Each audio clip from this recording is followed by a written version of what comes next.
Again, very good morning. I will continue the previous lecture with a little bit explanation that will help you to get knowledge properly and how Brilliant Zone is formed. Please go to the PDF lecture before my video lecture.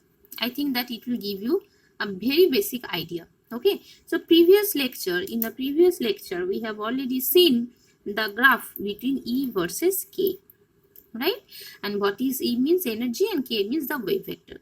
And what value of K we have taken? That is K equal to plus minus n pi by A. And this is the value we have already obtained in a solution of the Schrodinger equation, right?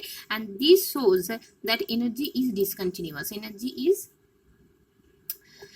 discontinuous in nature because n equal to a natural number that is not 0, but it will be taken from 1 to 3 and up to so on, right? So that diagram that was done previously, this was the diagram, and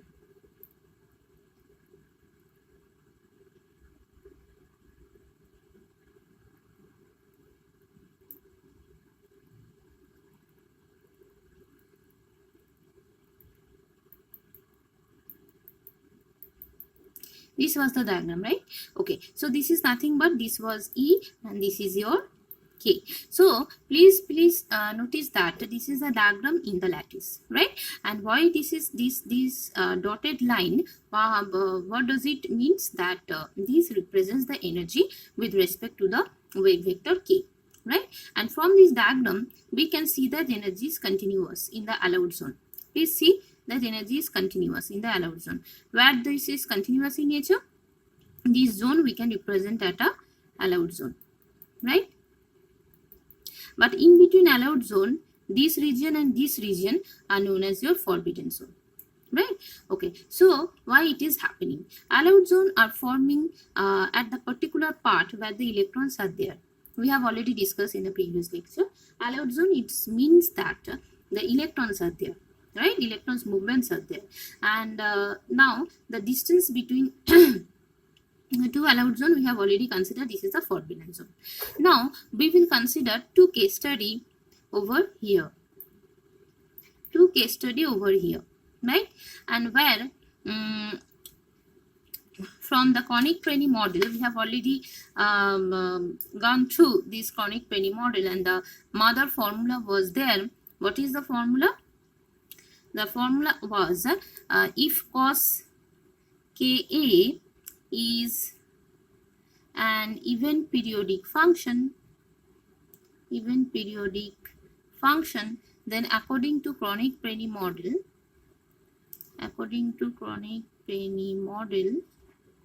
the expression is,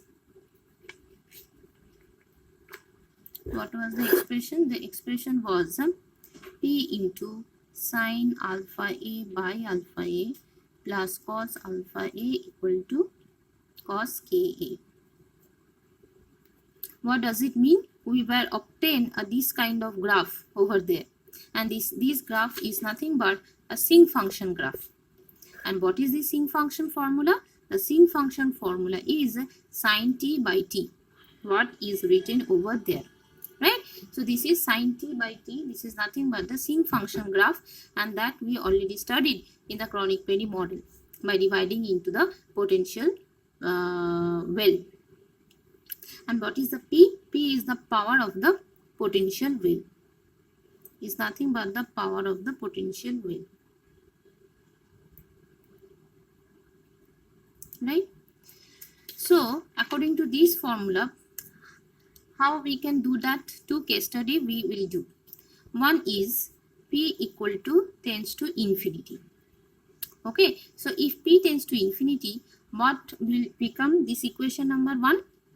How it become? Please divide this equation number 1 both side P. If we divide both side by P, this P is not there, and here it is cos alpha by P means infinity, cos alpha by infinity means 0, cos Ka by P, P tends to infinity means 0. So here we are obtaining that alpha equal to sine alpha equal to 0, and if we go to the general solution, then alpha into A equal to n pi, And what is this alpha? Alpha equal to n pi by a. And here we must say that this k is nothing but the wave vector, and this a is the distance between the lattice point that we are considering over here also. And this is your equation number 2. Another case study will be, yes, the p tends to 0. If p tends to 0, if we put the formula p tends to 0, then it will be alpha equal to k. Just like this, cos alpha equal to cos k. So alpha equal to k. And this is considered as equation number 3. So if we combine this equation number 2 and equation number 3, then we can say that k equal to n pi by a. So this is proved again. And this is considered equation number 4. Right? And again I am saying that a is the distance between two lattice points. Distance between two lattice points. If we consider the crystal as a point, I will again show that how Brillouin zone is formed, how Brillouin zone is drawn. So there I will discuss the procedures and steps that how the zone is formed. Okay, but here we are considering, we are getting the expression of k in terms of the lattice distance and the integer number n and pi. But from the according to modern theory, we already know that k is a wave vector and the value is 2 pi by lambda. So these two values equal. So 2 pi by lambda equal to n pi by a. These pi are gone. So 2a equal to n lambda. These expressions we are getting as equation number 5. Right? Okay. So please concentrate on this expression, that is we are getting that 2a equal to n lambda. Okay. And you all are well known the Bragg's law. I think most of you are well known with this expression of Bragg's law of diffraction. Bragg's law of diffraction. If you don't know, then don't worry about that. I will explain the Bragg's law of diffraction and how it is related to that. I will also explain. Before that, I must say that what is the Bragg's law of in physics, in the diffraction, from the point of view, the diffraction point of view. It is nothing but the relation between the spacing of the atomic planes. Spacing of the atomic planes means nothing but this spacing of the atomic planes in the crystal or inside the crystal, and the angle of incidence at which these planes produce the most intense reflection of the electromagnetic wave. Electromagnetic radiations such as your X-ray, gamma ray, any particle waves related to your electrons, neutrons, and etc. Right? So it is nothing but how what parameters it can relate. It can relate the spacing between the atomic planes in the crystal and the angle of incidence at which these planes produced the most effective reflections from this plane in terms of electromagnetic waves. Okay, so there will be angle of incidence, there will be angle of refraction, there will be the distance between two lattice points. If we consider the distance between two lattice points, that is A, and the angle of incidence is theta, then according to Bragg's law, the relation is sine theta equal to n lambda divided by 2a. It's a very important formula. And where theta is the angle of incident or the reflected beam and the crystal plane, right? And lambda is the nothing but that kind of wave you are going to incident on that plane. If it is X-ray, then the lambda will be the wavelength of that X-ray or X-ray wavelength. And A is nothing but the crystal plane separation, and n is any integer. So here we are getting this kind of expression, and we are considered that this expression can satisfy the Bragg's law of diffraction. Now how it is? Because Bragg's law of diffraction, we know that n lambda equal to 2a sine theta. This is from Bragg's law. So how it is related to that? Here it is only n lambda, here it is 2a. So 2a equal to n lambda. There is no sine theta. So we can consider that theta equal to 90 degree. because sine 90 degree equal to 1, right? So if we consider theta equal to 90 degree, then it is satisfied that 2a equal to n lambda. So we can say this is in the form of Bragg's law of diffraction, right? Now we can find that electrons traveling through the periodic array of atom in a crystal get diffracted when they satisfy Bragg's law. If it's a periodic array of a crystal and the points are there in a periodic nature, and the electrons traveling through this periodic array in the atom, and they get diffracted at an angle 90 degree when it satisfies the Bragg's law, because we have considered if theta equal to 90 degree, then it is satisfied by this Bragg's law, right? So in this figure, the dotted curve that is already shown in the dotted curve is nothing but the free electron parabola. This is a energy function, free electron parabola, and that we seen about that. This is the figure that we have already explained. So our first Brillouin zone will be this one. Second Brillouin zone will be this one. Okay, so separation some point, but as I told in the previous point, that is most of the reflections are there, and inside the lattice satisfying the Bragg's law of diffraction. So we can say this is a separation between two lattice points, minus pi by a to plus pi by a. It is a first point because here the zone is beginning, zone is starts creating. So that's why this kind of separation, this is the first Brillouin zone, and again it is extending, and we can indicate that the second Brillouin zone, third Brillouin zone, and so on is creating over there according to the extension of the lattice points inside the crystal. So I think that you understand that what is the concept of this Bragg's law of diffraction, and this is the again I am saying that this is nothing but 2 points that is inside the lattice of the crystal, where some wave, if it is X-ray wave, particle wave, of any wave incident, and most of the reflections are there, and with the wavelength and with the sum of separation. So we can say that where this Bragg's law of diffraction is satisfied, this is the first Brillouin zone, because from this point, this is the origin, according to the origin, and it is bounded by the origin. So here the first zone starts creating, right? So if you go through the total PDF, you will get a very brief idea about that, the Brillouin zone, from the concept of band theory of the solid. In the next lecture, I will show that how this Brillouin zone is created, and how you can you will be able to draw a Brillouin zone with the concept of E and K.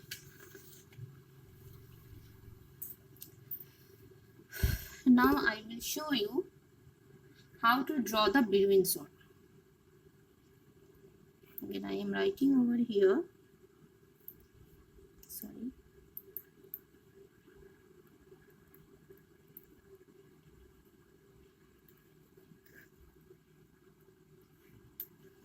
It's a very interesting part. So please study the point by points explanations that is explained over there in the PDF. Okay, so zone means there is some volume, and the volume around the origin covered by the Bragg's plane, that I have already explained where the graph was there.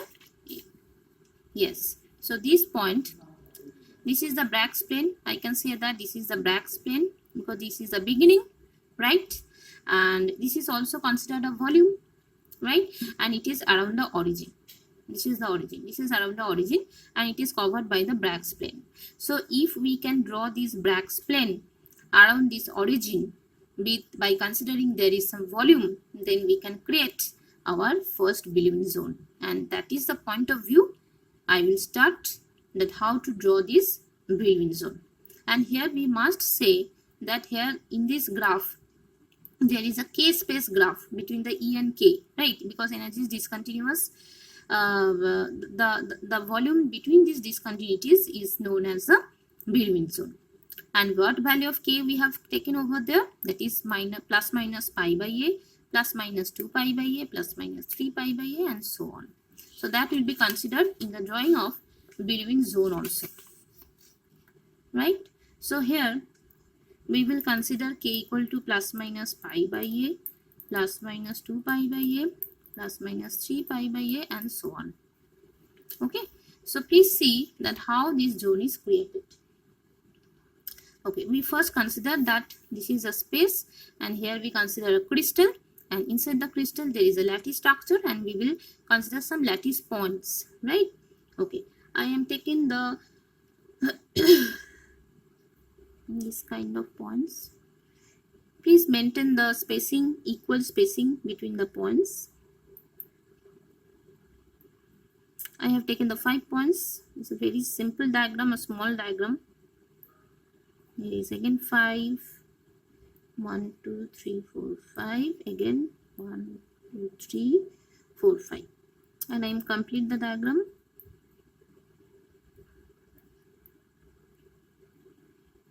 Okay, so this is a lattice structure. First of all lattice points are connected first. By considering, what we will consider, this is the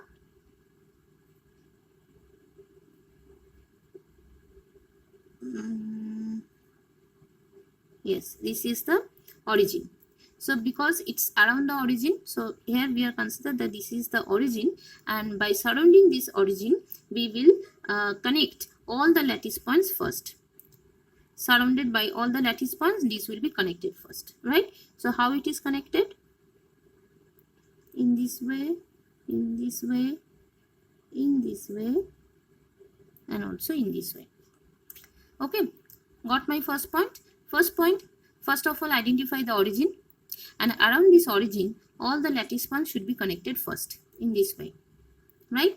Okay, then what we have to make a Bragg plane, right? Because in order to satisfy this Bragg's law of diffraction, and then we will draw the bisector as I will explain later. Okay, so first of all, if we consider the Bragg plane of this line, please draw a bisector over here. If we want to draw a Bragg plane of this line, please draw a bisector over here, and it will be continued for other two planes also. So if we consider this line, the Bragg plane will be like this. Here it is like this. So simple draw bisector. Here it is in the same way. Okay, so this 3D plane we are obtaining, right? And if we want to draw the Bragg plane of this line, again draw the bisector. Again draw the bisector. Here it is, again draw the bisector. Here it is, again draw the bisector. Okay, so we have obtained the first Bragg plane, and where the between these two points, these two lattice points, and this is your minus pi by A, and this is your pi by A. So we can consider that this is your first Brillouin zone inside the lattice. So what is our second Brillouin zone? Yes, so this will be our second Brillouin zone, this one. And if this is pi by A, if it will be 2 pi by A, and similarly it will be minus 2 pi by A.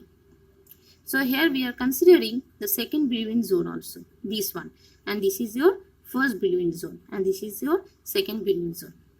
And in the same process, we can extend the picture to the nth type of Brillouin zone. So in this way, you can simply draw the Brillouin zone by considering simply the distance between two lattice points, by considering the Bragg plane, because we have to satisfy the Bragg's law of diffraction, right? And by considering a crystal lattice structure, you can easily draw the Brillouin zone over there. Okay, so please go through this lecture very carefully, and I think that you will get knowledge about from the concept of the band theory of solid and how this zone is created. Okay, so thank you so much.